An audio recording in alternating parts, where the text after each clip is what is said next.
भाई मैं स्वागत करता हूं। हमारा प्रार्थना यह है कि इन दिनों में जो प्रार्थनाएं हो रहे हैं, जो वचन हम पढ़ रहे हैं, हमारी आत्मिक जिंदगी में बदलाहट आ जाए, हम सयाना बनते जाए, प्रभु में बढ़ते जाए और हम परिपक्व बने, ताकि हमारा ये जीवन केवल इस संसार के लिए नहीं, हमारा जीवन इस संसार में थोड़ा सा समय का है। किसी भी समय में ये संसार हम छोड़ना पड़ेगा।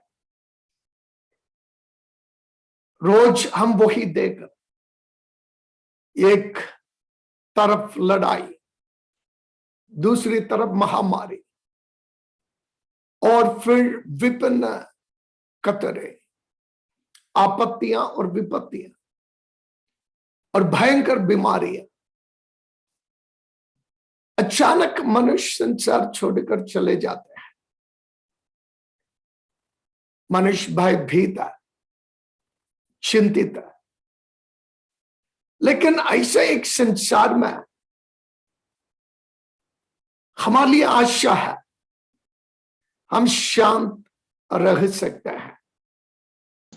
जब तक इस संसार में जिंदगी है, हमारा जीवन हम आराम से कर सकते हैं, और केवल इस संसार के लिए नहीं, जो भविष्य परमेश्वर ने मेरे लिए आपके लिए रखा है, उस भविष्य के लिए भी हमें तैयार इसी वक्त, अर्थात इसी समय जब हम जिंदा हैं, तैयार होना चाहिए।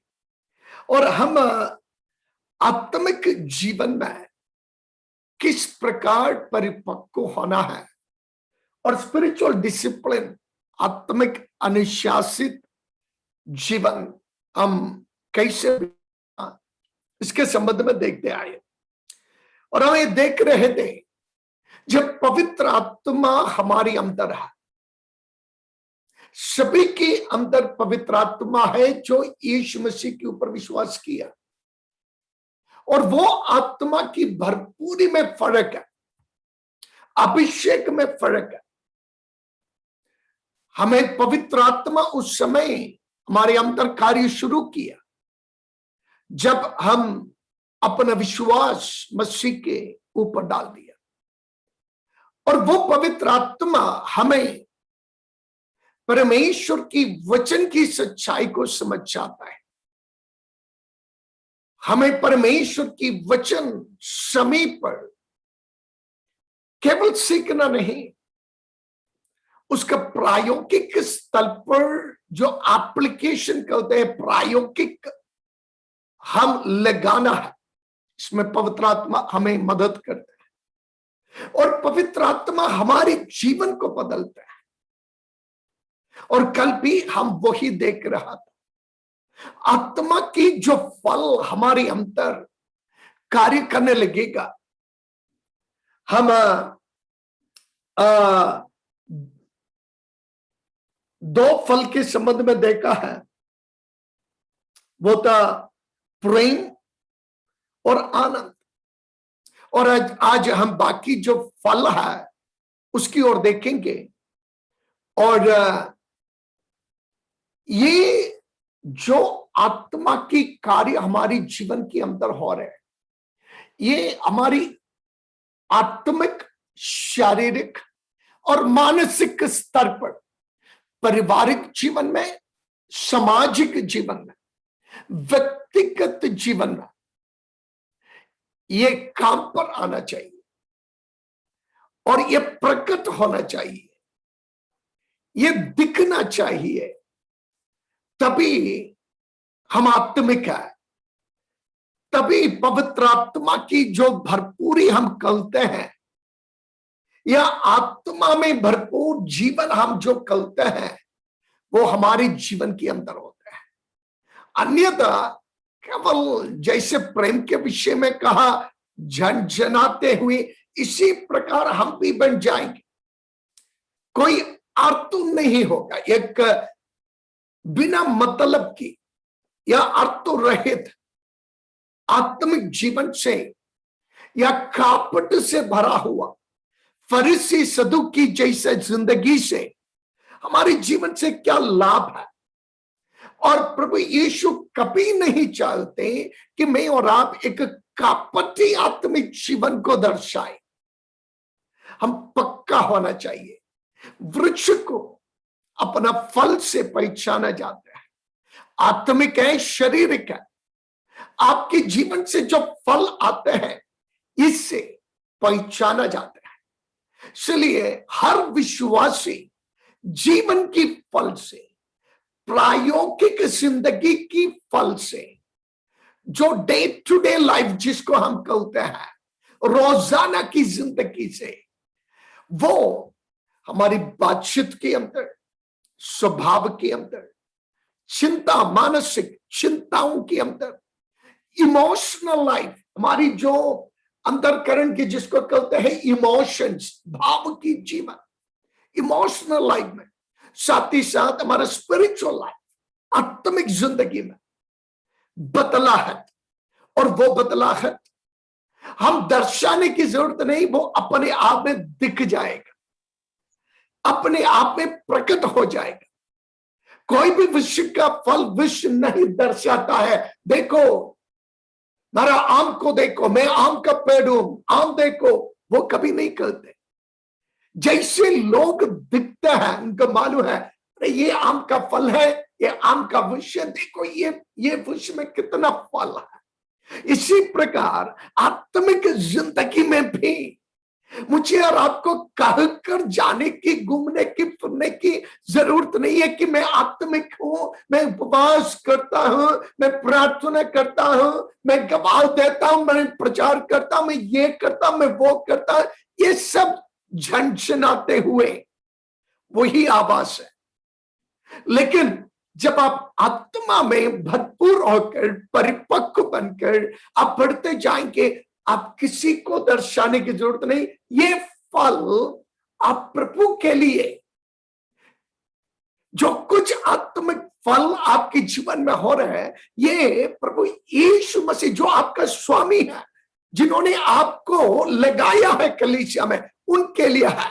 स्वामी आएगा अपनी बाटिका में उन विषयों से फल देखने के लिए, साथ ही साथ केवल स्वामी के लिए नहीं, यह फल हमारी परिवार के लिए, हमारे कलीसिया के लिए, हमारे समाज के लिए, हमारे पड़ोसों के लिए और हमारे बच्चों के लिए या मां बाप के लिए, ये सभी के लिए हमारी जीवन की गुण है। जीवन की गुण, the character of our spiritual life, वो आत्मिक जिंदगी की गुण सभी के लिए काम पर आएगा या आशीषमंद होगा, वो अनुग्रह पाएगा। तभी हम कह सकते हैं हम आत्मिक है। तभी हम ये बता सकते हैं कि वो ब्रदर, वो sister, she is actually spiritual.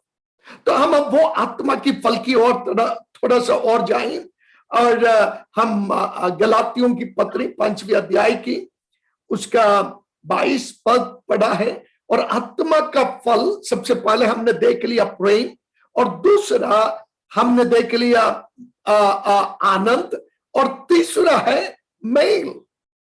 Mail जिसको यहां पर बताया गया है पीस, पीस, मेल। और दूसरा एक शब्द है शांति। और मेल, शांति, ये दोनों साथ ही साथ है। तो यहां पर आत्मा की फल में एक पवित्र आत्मा हमारी अंतर निवास कर रहे हैं, हम आत्मा में बढ़ते जा रहे हैं। इसका एक गुण यहां पर शांति बताया गया, मेल रखने का, शांत रखने का, शांति बनाए रखने का, और खुद शांत में, मेल में रहने का संबंध में पवित्र आत्मा लिखा हुआ है।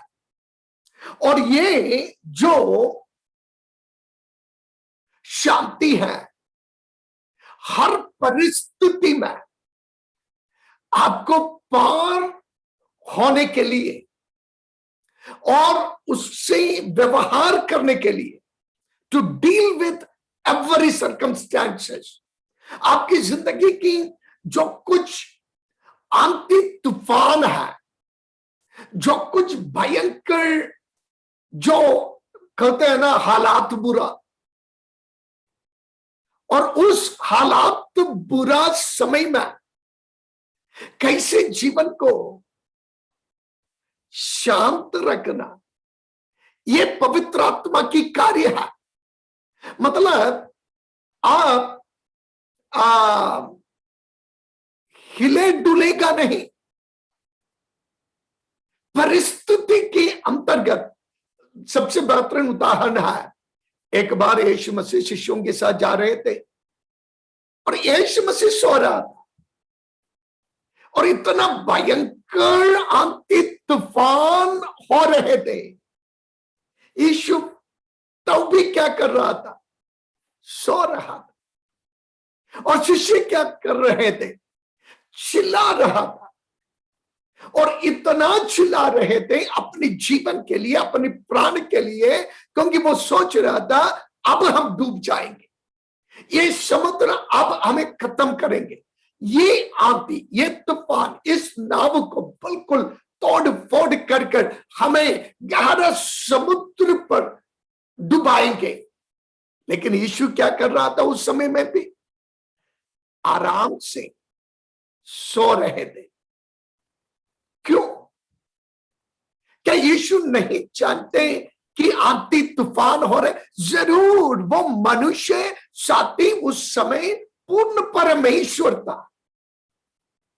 तो उस आंधी तूफान के बीच में सोना, विश्राम करना और उसमें इमोशन में आकर अपनी जिंदगी के लिए चिंतित से बढ़कर भयंकर, क्या कहना चाहिए, कि परेशान होना, वो शिष्य। और यीशु जब उठा उनसे कहता है, तुम क्यों इतना अविश्वास करते हो? तुम क्यों इतना अल्प विश्वासी होते हो, छोटे विश्वास के होते हो? तो मतलब यहां पर पवित्र आत्मा की फल, जब आप कहते हैं आपके अंदर पवित्र आत्मा है और आप पवित्र आत्मा में बढ़ते जा रहे हैं, तो प्रेम और आनंद साथ ही साथ हर परिस्थिति में शांत रहने का एक अर्थ वही है, पीस। और ये शांति अपने आप से नहीं आते हैं। हम अपने आप में शांत नहीं रह सकते हैं। यहां तक भाई 1 घंटा प्रार्थना में शांत नहीं बैठ सकता है। 1 घंटा वचन सुनने के लिए शांत नहीं बैठ सकता है। तो जीवन में हम कैसे शांत बैठ सकता है?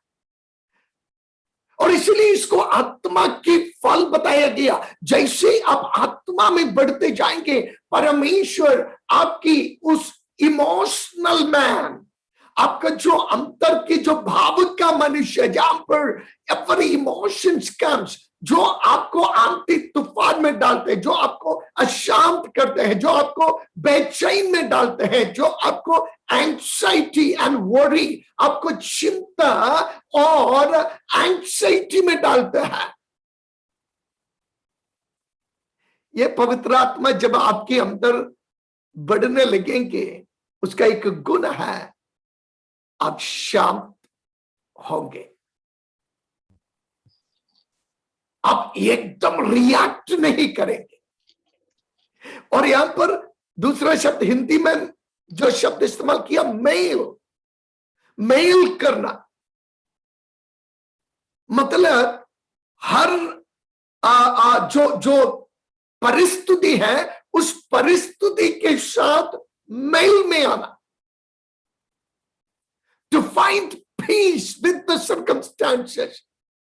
कैंसर है, कैंसर बहुत लोगों को है, और आजकल इतना बहुत छोटे से छोटे बच्चों से लेकर, यदि आप एक कैंसर हॉस्पिटल में चल कर देखें, और बुजुर्ग,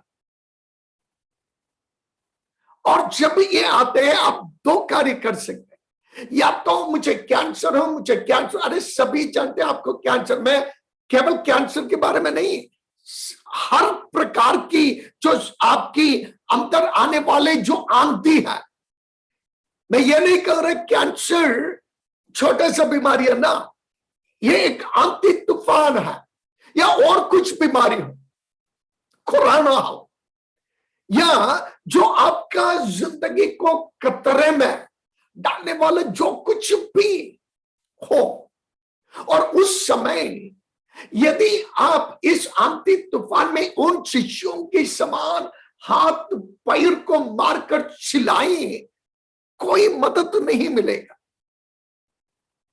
लेकिन यदि पवित्र आत्मा से भरपूर है, यीशु मसीह के समान उस तूफान से बचकर नहीं, उस तूफान से होकर जाने के लिए पवित्र आत्मा आपको मदद करेंगे। और केवल आप नहीं, इस प्रकार जिंदगी बिताने वाले अनेक लोग आपका जीवन देखकर वो मसीह के प्यार में और मेल में आएंगे। वो जिंदगी के किसी भी खतरे पर हो।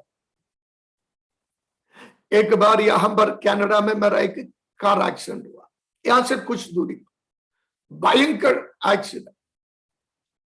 मतलब एक खाई पर मेरा गाड़ी गिर गया। मैं जानता था एक्सीडेंट होने वाला है, पवित्र आत्मा मुझे बताया था, इसलिए मैं तैयार था। जहां पर 120 किलोमीटर स्पीड पर जाना है, वहां पर मैं बिल्कुल 70 किलोमीटर स्पीड पर जा रहे थे।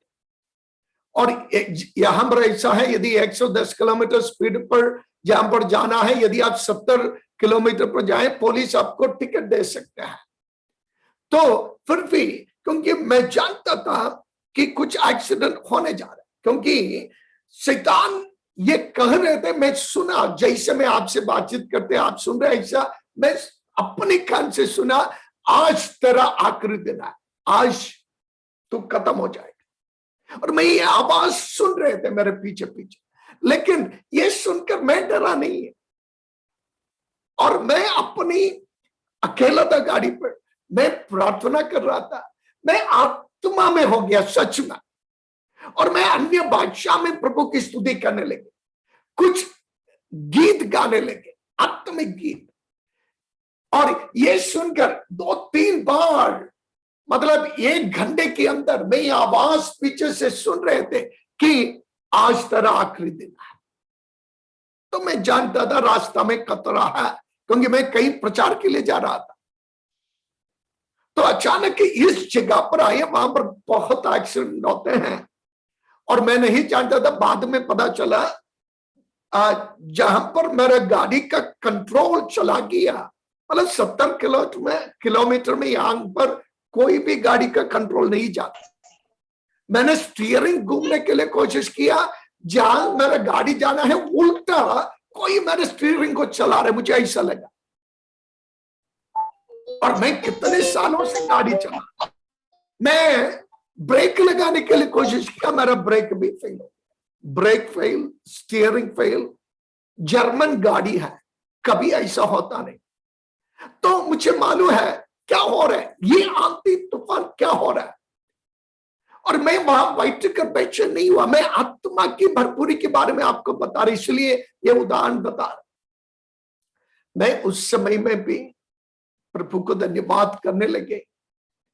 और जब मेरा गाड़ी उल्टा तरफ मुझे घुमाना है, नहीं तो खाई पर गिरेगा, मैं जानता हूं गाड़ी नहीं जा रहा है, तो सीधा उस खाई पर पलटक आने लगे।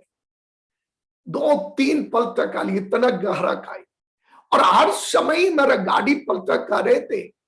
मैं वहां पर आराम से स्टीयरिंग अभी भी पकड़ा हुआ है, मेरा वही अन्य भाषा, प्रभु को मैं आराधना करते रहा और मेरा गाड़ी उल्टा गिरा, पहिया चार ऊपर ना साइड से गिरा, मतलब साइड जाकर इस तरह गाड़ी बैठ गया।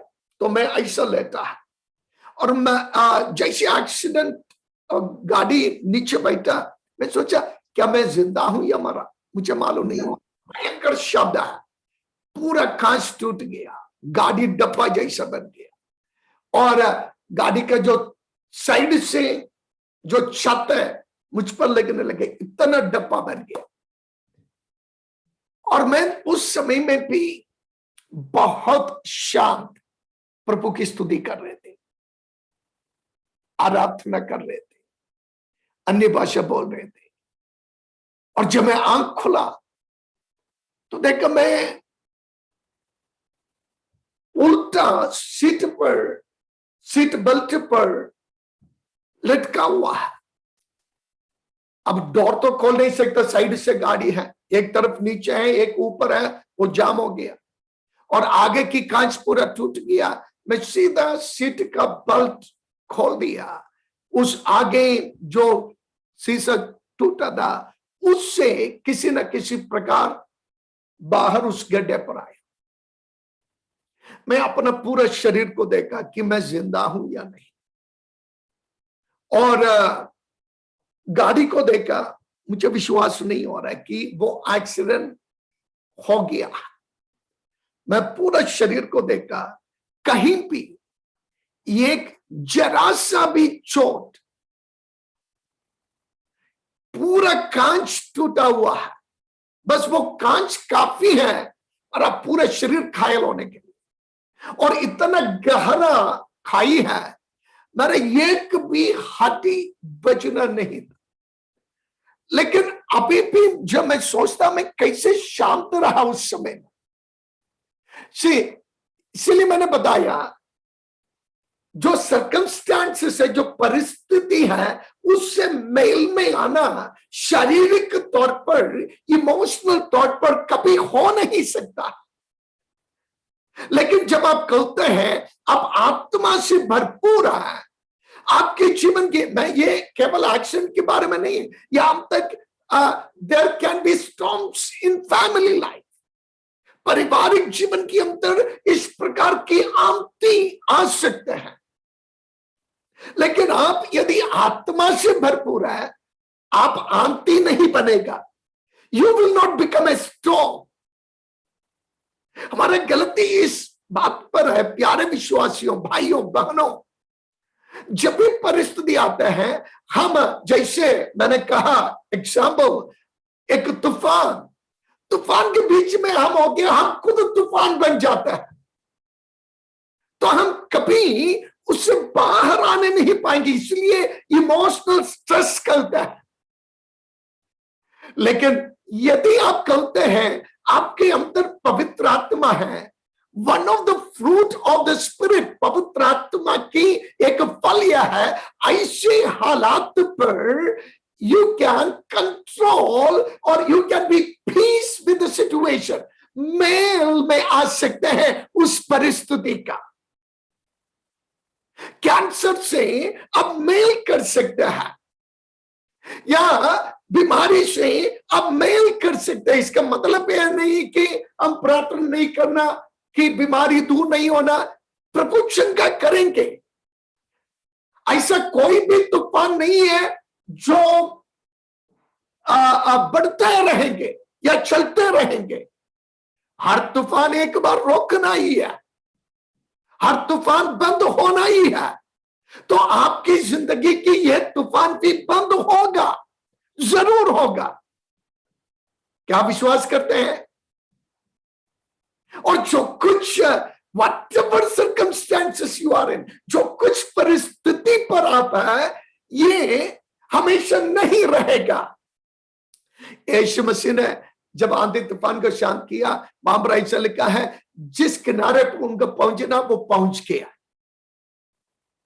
तो परमेश्वर आपको जिस किनारे पर पहुंचाना है, जरूर प्रभु पहुंचाएंगे। बचपन से मेरा घर नदी का किनारा है गांव में, तो मैं तैरना सीखा। बिल्कुल छोटा बचपन में नदी में तैरना सीखा। तो ऐसा हालत में, मतलब जब भयंकर बाढ़ होते हैं, कोई भी नदी के पास भी नहीं जाते थे, मैं कूद जाता था और मेरे दोस्त लोग कूद जाते थे नदी में, कारण हम इतने एक्सपर्ट थे। ये जंगल से बड़े बड़े लकड़ियां बाढ़ के समय में आता है और इतना भयंकर बाढ़ है, और हम उन लकड़ियों को पकड़ने के लिए कूदते थे। तो तैरने में एक बात मैंने हमेशा बचपन से ही सीखा, बात यह है, यदि भयंकर बहाव है, the current is so strong, आप कितना भी कोशिश करो उस करंट के खिलाफ, उस बहाव के खिलाफ आप हाथ पैर मारे, आप कभी जीत नहीं पाएंगे, कभी भी नहीं जीतेंगे उस पानी से, उस बहाव से। उस जो करंट है वो आपको जरूर, यदि आप ऐसा संघर्ष करें जैसे भयंकर पानी आपको ले जा रहा है, मैं ये साधारण नदी की बात नहीं कर रहा, जब पानी पूरा लाल हो गया, भयंकर बाढ़ आ रहा है और वृक्षों और चीजें नदी से और किनारे की पूरे पेड़ गिर, तब भी हम तैरते थे, क्योंकि हम मेल कर चुके थे उस प्रकार की परिस्थिति से।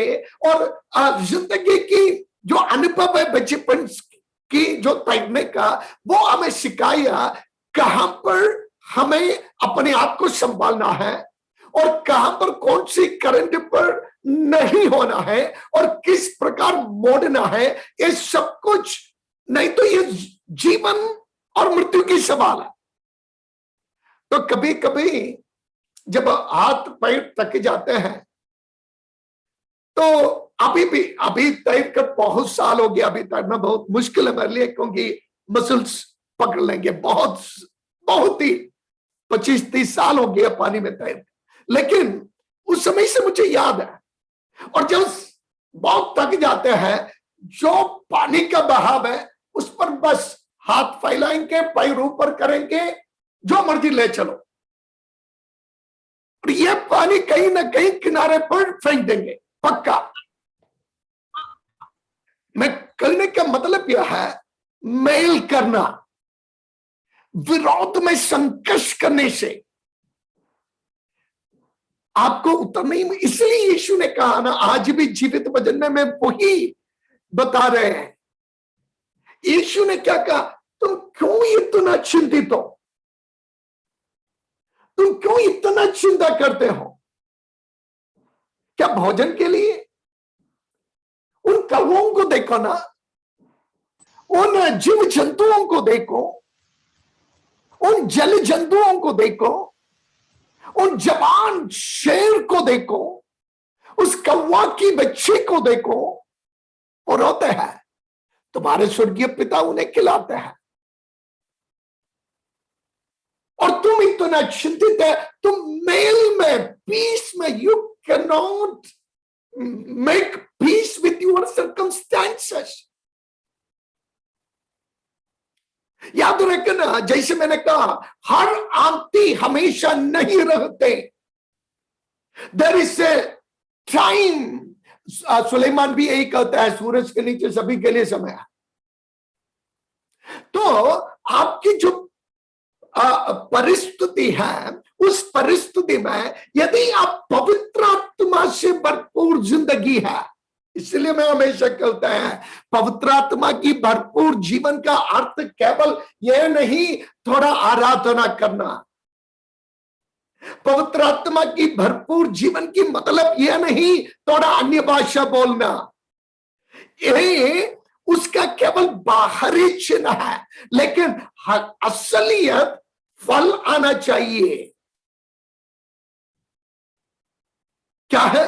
पीस, मेल करना, परिस्थितियों से मेल करना, जीवन से मेल करना, और हर संघर्ष से मेल करना, और आत्मिक स्तर पर और शारीरिक स्तर पर, मानसिक स्तर पर मेल की जीवन बिताने के लिए।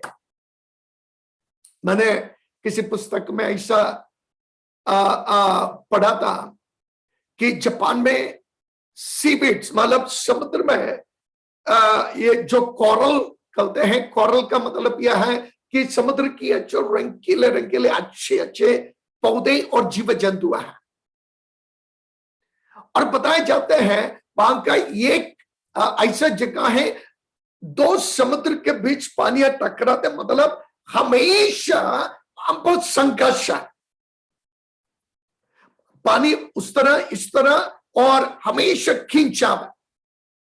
और बताए जाते हैं उस पानी में जो कोरल्स मतलब वहां की जो जीव जंतु पौधे हैं, नंबर 1 सबसे मजबूत है, नंबर 2 सबसे सुंदर है दिखने में, even the fishes, the coral fishes, और जो वीड्स जिसको सी वीड्स कहता है, वो एक तो बहुत मजबूत, दूसरा दिखने में बहुत सुंदर आकर्षणीय है।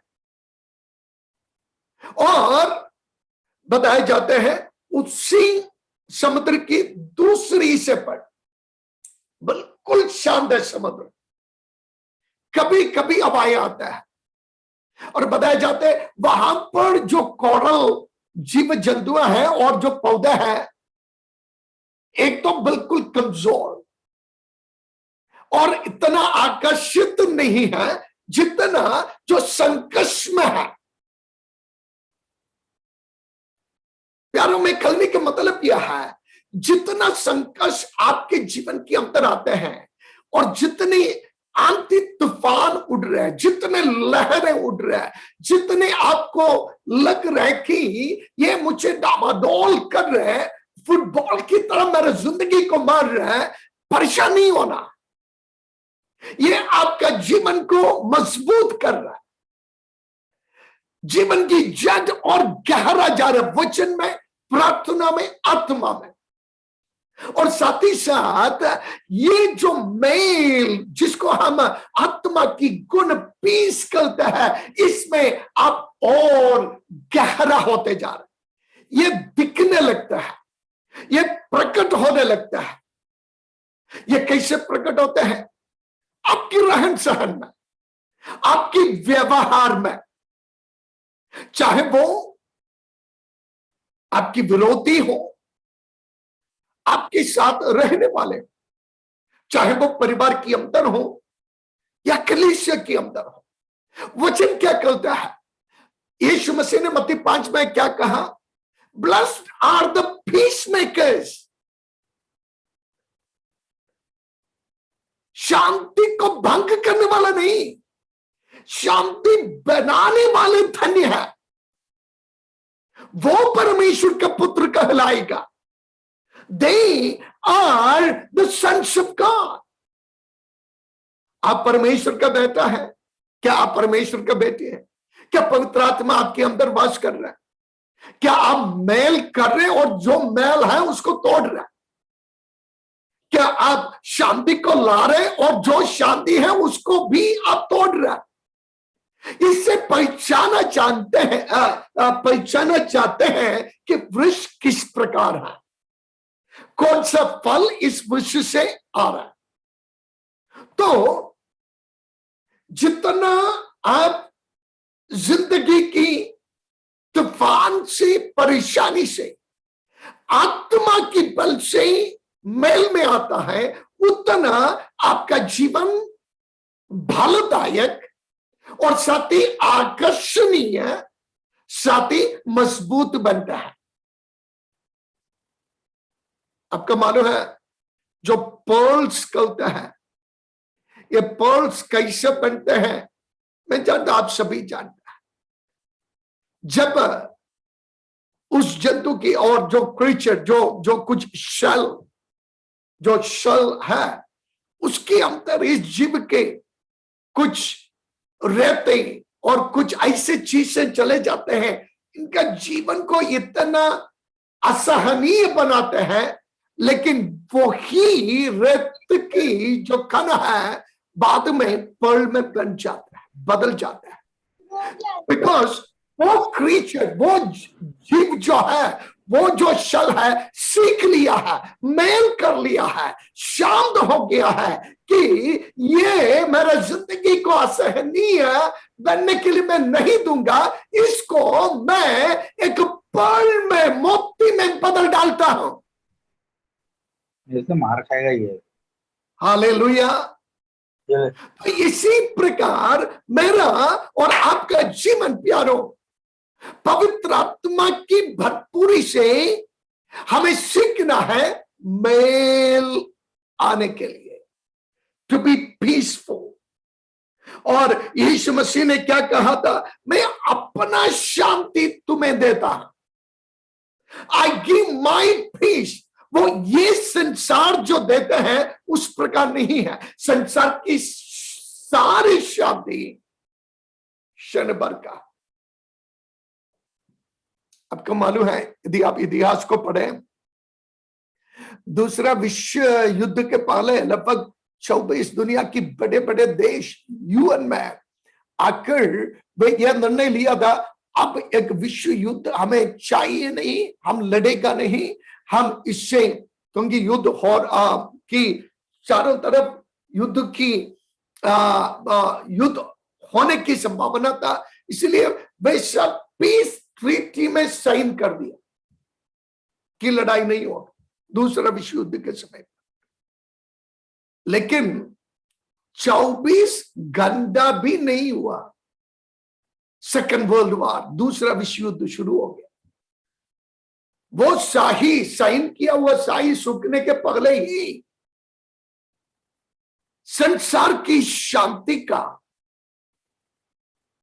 जो वाचा या जो कुछ उन्होंने किया, जो ट्रीटी उन्होंने साइन किया, तोड़ दिया। लेकिन यीशु कहता है मैं अपना शांति, ये संसार तुम्हें कभी वो शांति दे नहीं सकता। मतलब मेरे संकट में मैं शांत रह सकता, मेरा बीमारी में मैं शांत रह सकता। यह नहीं कि मुझे दर्द नहीं होगा, यह नहीं कि मुझे परेशानी नहीं होगा। आप यदि मिल सकते हैं, हेलन केलर जो बहरे अमते थे, उनके जीवन की कहानी थोड़ा पढ़कर देखना। हेलन केलर अमेजिंग, और उनको न सुन सकता था न वो देख सकता था। उनका जो मेड है, उनको जो सेवा करती हो, उनको मदद करने वाले, वो उनको पानी के पास ले जाते थे, पानी, ठंडा पानी में हाथ रखकर, सोता में हाथ रखकर, और वो उस पानी का ठंडापन को महसूस करते थे। और वो कहते थे फूल ऐसा है, रंग ऐसा है, और रोशनी ऐसा है, सूरज ऐसा है। लेकिन when you read the study the life of Helen Keller, उनकी जीवन की कहानी पढ़ेंगे, इतनी सुंदर मधुर कविताएं और परमेश्वर की प्रेम दया के संबंध में हेलन केलर ने जो कविताएं लिखा, आश्चर्यजनक होगा। क्यों? Because she was in peace with whatever circumstances she was in. जो कुछ हालात वो थी, उस हालात परमेश्वर की मदद से वो मेल में आ गया था। हालेलुया। तो पवित्र आत्मा की भरपूरी का मतलब केवल चर्च में आकर आंधी तूफान होना ही नहीं, आपकी असली आंधी तूफान में मेल से जीवन बिताना, पीसफुल लाइफ, ऐसा जिंदगी जहां पर आप शांति से आगे बढ़ सकते हैं। ये मत गलत नहीं समझना मुझे, इसका मतलब है नहीं there won't be any emotional stress, कि कोई परेशानी नहीं होगा, सब कुछ बिल्कुल सुख होगा, कैंसर का दर्द नहीं होगा, कोरोना की ये नहीं होगा ना, ये सभी के अंदर से आप जाएंगे। लेकिन जैसे वो 3 इब्रानी बालक आग के भट्टी से होकर गया, जरूर आग वहां पर नहीं, लेकिन जब यीशु उनके साथ आया, उस आग के साथ वे मेल कर चुका है। अब उस आग की धूप उन्हें या उसकी जो तेज गर्मी है उनको भस्म करने नहीं पाएंगे। ये शरीर से अधिक जो मेल, because they had peace with God, सबसे पहले परमेश्वर के साथ मेल था। जो व्यक्ति परमेश्वर के साथ, when you have peace with God, जब आप परमेश्वर के साथ मेल में आते हैं, you can be peace with any fiery furnace। जिंदगी की किसी भी आग की भट्टी से आप मेल कर सकते हैं, वो आपको नुकसान नहीं पहुंचाएगा। हाँ, आग में है, लेकिन जैसे दूसरे को वो आग खत्म कर रहे हैं, आप खत्म नहीं होगा। क्योंकि इसलिए हमारे सबसे पहला, it must be peace with God, परमेश्वर के साथ हमें मेल करना चाहिए। और मैं विश्वास करता हूं जितना मेरा वचन आज सुन रहे हैं, आज सभी विश्वासी लोग हैं, जिसका मतलब यह है you have piece with God. परमेश्वर के साथ मेल कैसे कर सकते हैं? जब हम अपनी पापों का अंगीकार कर कर, जब यीशु मसीह को अपनी मुक्तिदाता के रूप में ग्रहण कर कर, जब यीशु हमारे जीवन की कर्ता और प्रभु, when he becomes the Lord, हमारे जीवन का नियंत्रण पवित्र आत्मा लेते हैं, when we are controlled by the Spirit of God, तब परमेश्वर से मेल हो गया। हालेलुया। जो परमेश्वर से मेल कर दिया, वो जिंदगी की हर परिस्थिति को, जिंदगी की हर आंधी तूफान से आप मेल कर सकते हैं। और परमेश्वर शांति का परमेश्वर, our God is a God of peace. फिलिपियों की पत्री में पौलुस क्या कहते हैं, उसका 4 अध्याय आप जरा सा देख लो, 7 पद को पढ़े।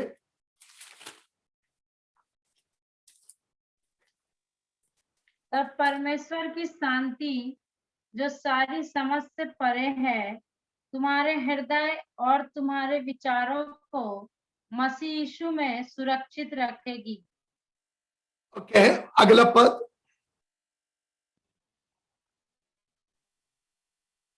इसलिए हे भाइयों, जो जो बातें सत्य हैं और जो जो बातें आदरणीय हैं और जो जो बातें उचित हैं और जो जो बातें पवित्र हैं, जो जो बातें सुहावनी हैं और जो जो बातें मनभावनी हैं, अर्थात जो भी सद्गुण और प्रशंसा की बातें हैं, उन पर ध्यान लगाया करो। तो ये हम पूर्ण शांति से कैसे जीवन मेल से बिता सकते हैं? उसके 6वें पद में लिखा है, किसी बात की चिंता मत करो, परंतु हर एक बात में तुम्हारी निवेदन, प्रार्थना और विनती के द्वारा धन्यवाद के साथ परमेश्वर की समक्ष उपस्थिति में किए जाए। शांत या मेल रखने के मतलब है नहीं आप संन्यास में चला जाना, आप दुनिया छोड़कर हिमालय की चोटी पर जाना, वहां पर बैठे रहना, यह नहीं है शांत होने की अर्थ, मेल होने की अर्थ। शांत या मेल होने की अर्थ जब अशांत बातें आते हैं, चिंता की बातें आते हैं, जब परेशान हो जाते हैं, जब चिंतित हो जाते हैं, नंबर 1 निवेदन और प्रार्थना के साथ, धन्यवाद और विनती के साथ परमेश्वर के पास आओ, उंडेल दो अपना हृदय को, इस बेचैनी को, इन विचारों को, इन अशांत हालात को उस प्रभु की उपस्थिति में रखो। मतलब जैसे मैंने बताया ना, कार एक्सीडेंट हुआ था, मैं उस समय में प्रार्थना कर रहे थे, आत्मा में आराधना कर रहे थे, और जब मैं बाहर आया मैंने देखा कुछ भी हानि नहीं हुआ। मैं प्रभु से मैं सबसे पहले शैतान से कहा, शैतान तू मुझे छू नहीं सकता, you can not even touch me,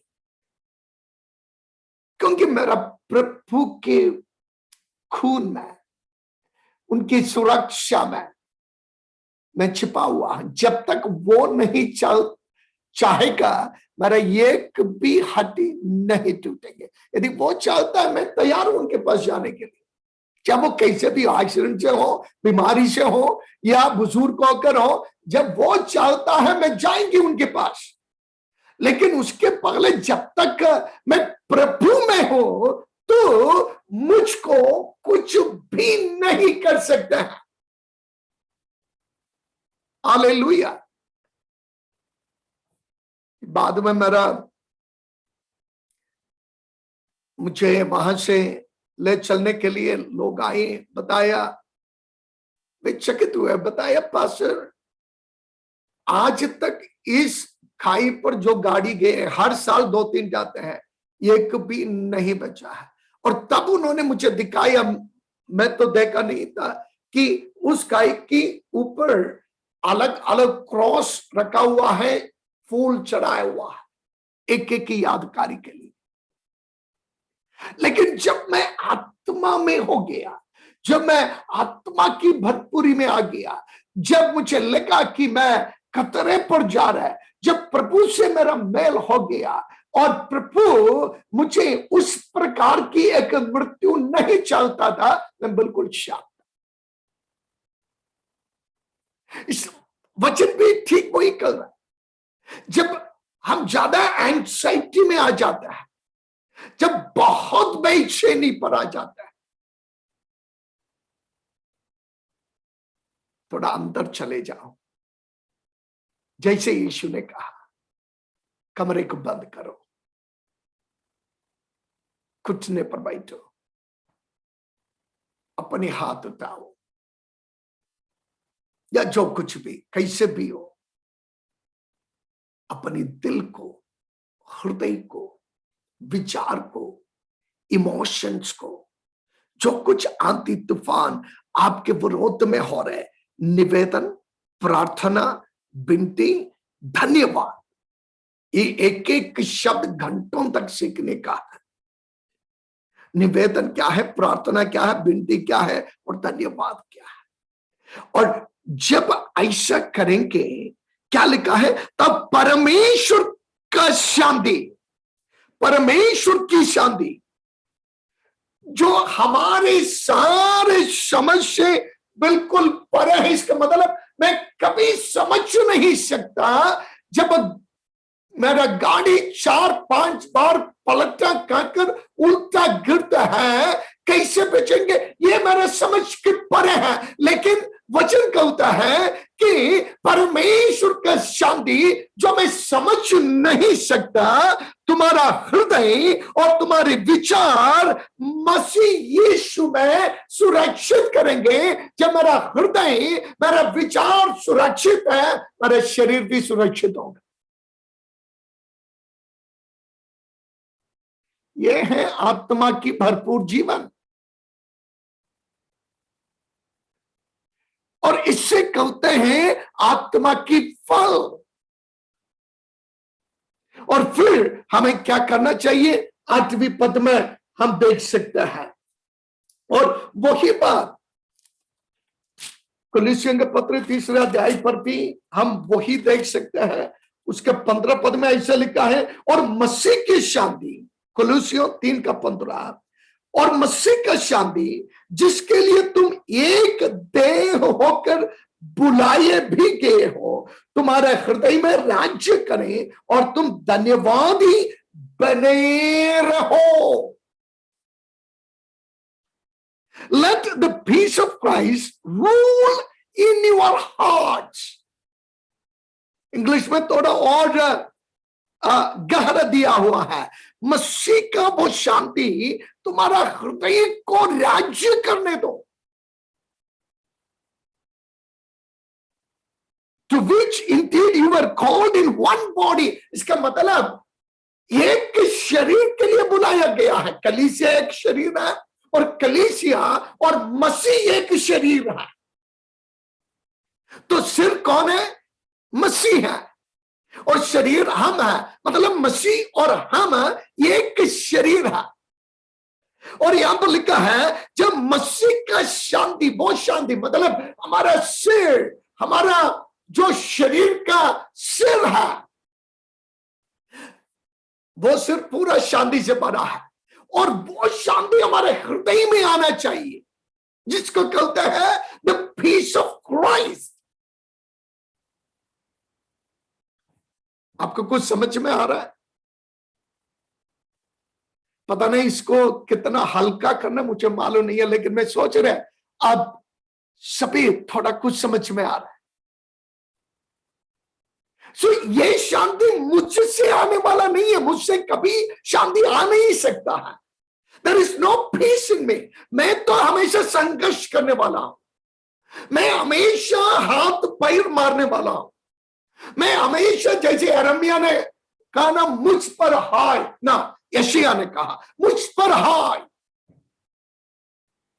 और जैसे यिर्मयाह ने पुकारा वो अंत में, तो मैं हमेशा वही करता हूं, मुझ पर हाय हाय हाय। हम दूसरों के ऊपर हाय हाय करते हैं, लेकिन वचन कहते हैं हमेशा हम पर हाय हाय करना है। लेकिन जब आत्मा से भरपूर है, आप आपके ऊपर हाय हाय करने का जरूरत नहीं है, आप कमजोर नहीं है, यू आर नॉट वीक। क्योंकि पवित्र आत्मा जो सामर्थ्य देते हैं, जो सामर्थ्य है, हमने पढ़ चुके हैं, दुनामीस, डायनामाइट पावर, वो किस लिए है? मसीह क्यों हमारी अंदर वास कर रहा है?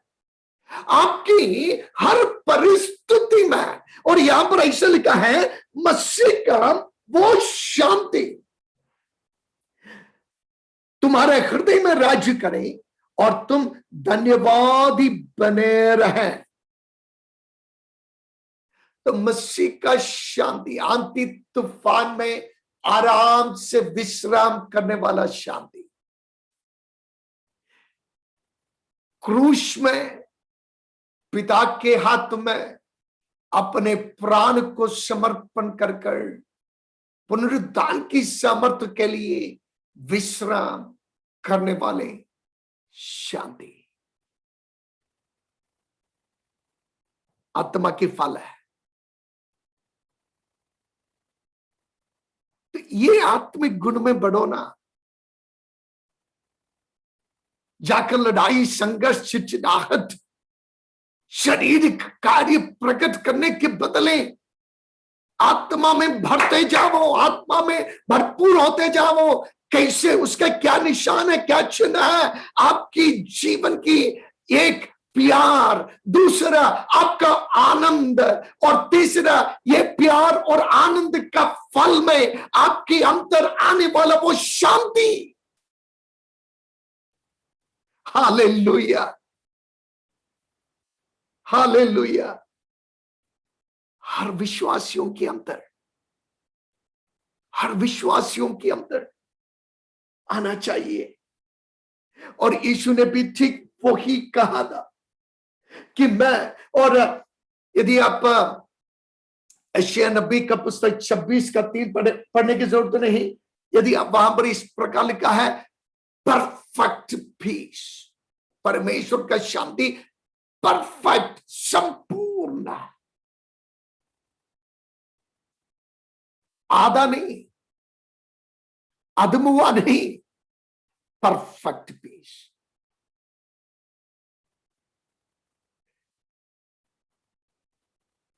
बयासी साल का एक बुजुर्ग मसीहों को सतावट की समय रोमी सैनिकों ने उनको पकड़ लिया, और वो एक बुजुर्ग बिशप था,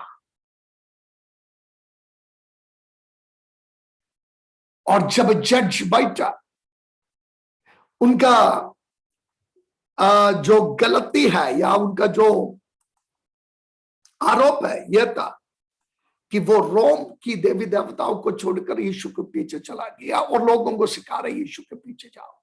इसलिए उनको बताया गया यीशु को त्यागो, तुम बुजुर्ग है, राज्य की पूरा सुरक्षा तुम्हारे ऊपर होगा, हम तुम्हारे संग होंगे, तुम जिएंगे। वो बुजुर्ग प्रभु का दास ने कहा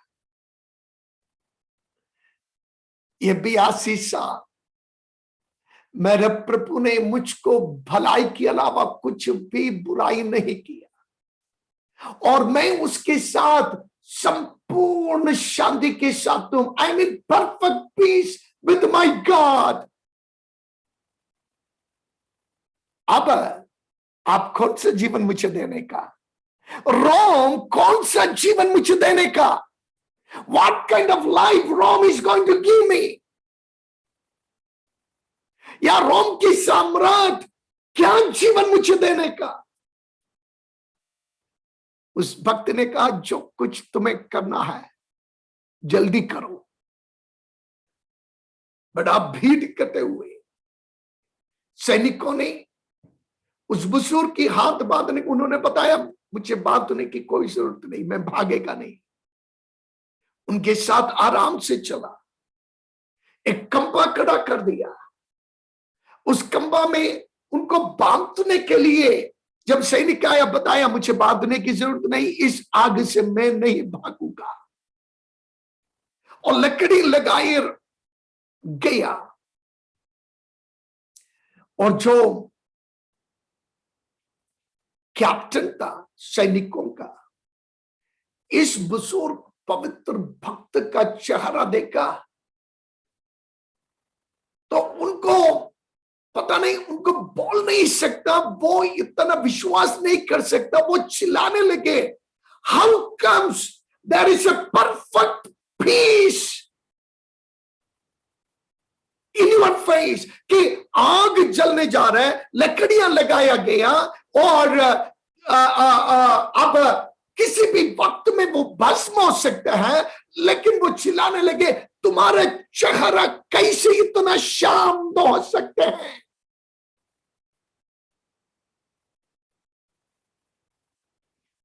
That is perfect peace. और उनको हाथ पैर भी नहीं बांधा। 82 साल का है, आग जला दिया गया। उस भक्त ने कहा, हे पिता, मेरा आत्मा मैं तेरे हाथ में सौंपता हूं, लेकिन ये लोग जानने दो कि तू कौन है। और बताए जाते हैं, जितने लोग चर्च हिस्ट्री में इसके विषय में लिखा है, जितने लोग देख रहे थे, उन्होंने क्या देखा?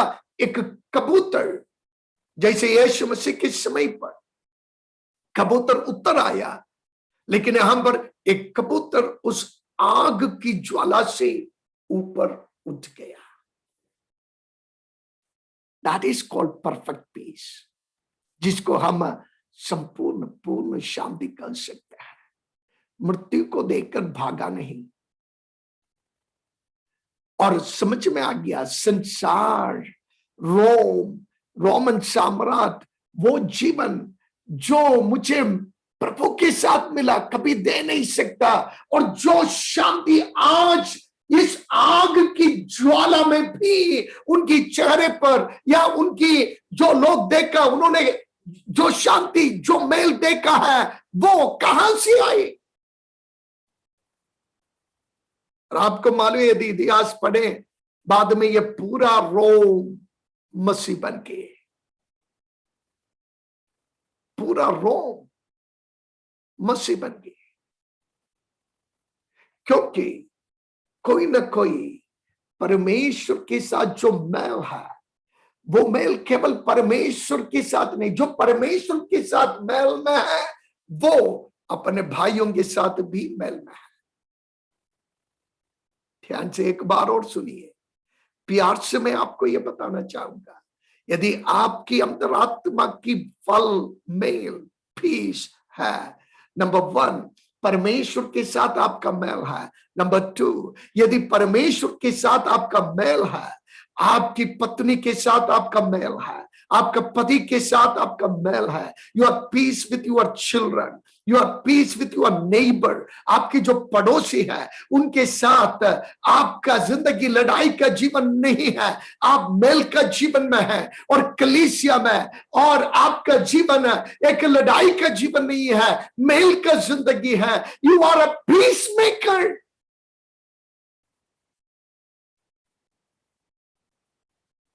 जिसको आत्मा की फल कह सकते हैं।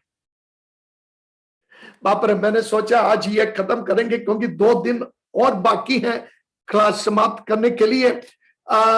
लेकिन मैं कोशिश करूंगा जितना भी हम समाप्त कर सकते समाप्त करेंगे। और अगला फल जो बताया गया है, धीरज।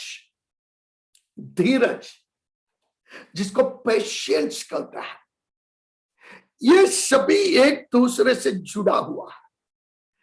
सर्वप्रथम प्यार, उस प्यार से आनंद जुड़ा हुआ है और उस प्यार और आनंद से मेल जुड़ा हुआ है। और जिनकी अंतर यह मेल है वो धीरज, पेशेंस। 2 शब्द यहां पर इस्तेमाल किया गया है। यह के हुपोमोने, वो आप लिखने की जरूरत नहीं है, ये ग्रीक शब्द है। और माक्रोथाइमा, ये दोनों शब्द का अर्थ केवल यह है कि रिमेन काम अंडर प्रेशर। जब दबाव पड़ जाते हैं, उस भयंकर दबाव में शांत बने रहना है इसका अर्थ, धीरज का अर्थ। धीरज रखना, यहां पर जो पेशेंस बताया गया, हिंदी में पता नहीं कितना वो शब्द उसका अर्थ में आते हैं। धीरज रहना, यहां पर पेशेंस शब्द दिया गया है। मतलब बहुत भयंकर प्रेशर आता है, उस प्रेशर के बीच में बिल्कुल बने रहना। कैसे? संघर्ष करके नहीं, धीरज से, जिसको धीरज कहता है। मतलब प्रेशर वगैरह, जीवन की जो भयंकर दबाव जीवन के अंदर आते हैं, तब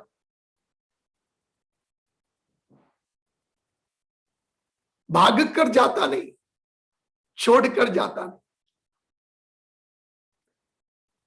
इसलिए कहावत बताया गया, भागने वाला कभी जीता नहीं है और जीतने वाला कभी भागता भी। Runners will never quit, quitters will never run. ये मैराथन दौड़ के बारे में नहीं है, जीवन के संबंध में है कि जीवन में भागने वाला कभी जिंदगी में जीतेगा। बहुत लोग भागना चाहते हैं,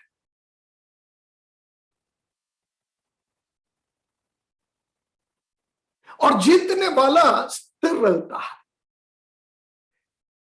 जीतने वाला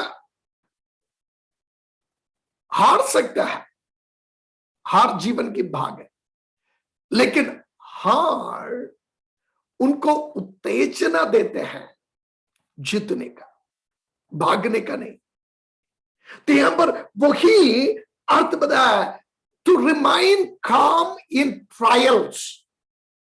मतलब जीवन का जो परीक्षाएं है उसमें शांति से रहना। देखा, मेल और धीरज साथ आता है। पर ट्रायल्स का, जब प्रेशर और ट्रायल मतलब संकट, दबाव, परीक्षाएं, संकट, इसमें शांत रहने का, जिसको धीरज कहता है, और उसमें संकट न करना। मतलब जब when that person is provoked, जब उनको चिढ़ाया जाता है तब भी शांत रहता है। मतलब जल्दी इनको आप चिढ़ा नहीं सकता, जिनके अंदर ये फल है। हम क्यों शारीरिक है? क्योंकि छोटी से छोटी बात पर हम छिड़ जाते हैं, जिसका अर्थ है अभी भी मैं शरीर में हूं। और पक्का विश्वासी है, सालों से विश्वासी है, छोटा सा नोक दो, असली स्वभाव उस समय निकल आएगा।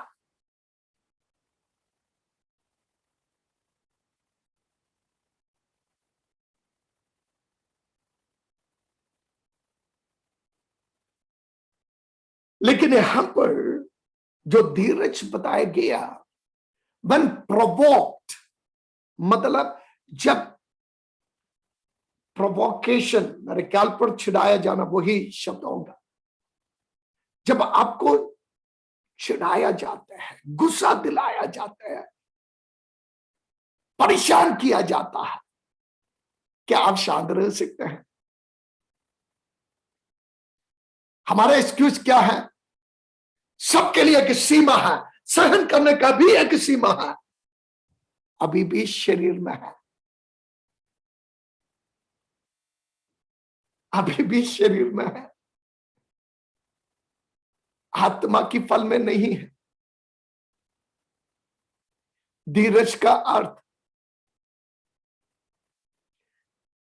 कितना भी हद तक आप सहन करेंगे। हमारा आदर्श कौन है? हुई सबर एग्जाम्पल, क्रूस और यीशु मसीह। कहां तक उन्हें चिढ़ाया गया था? क्रूस की मृत्यु तक। सबसे भयंकर, सबसे अपमानीय, सबसे श्रापित।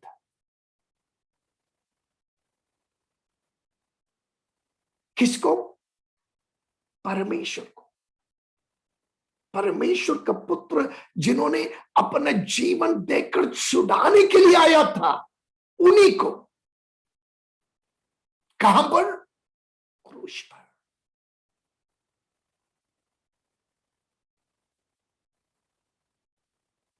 हम गाते हैं ना, यीशु को, या ना, यीशु काल्वरी क्रूस को क्यों सह लिया, इसे गीत में भूल गए। यीशु ने क्रूस को क्या सह लिया? मुझ पापी पर क्या देखा था? क्या खूबी था मुझ में?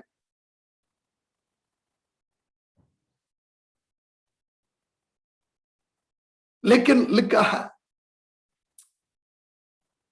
उन्होंने सह लिया धीरज से।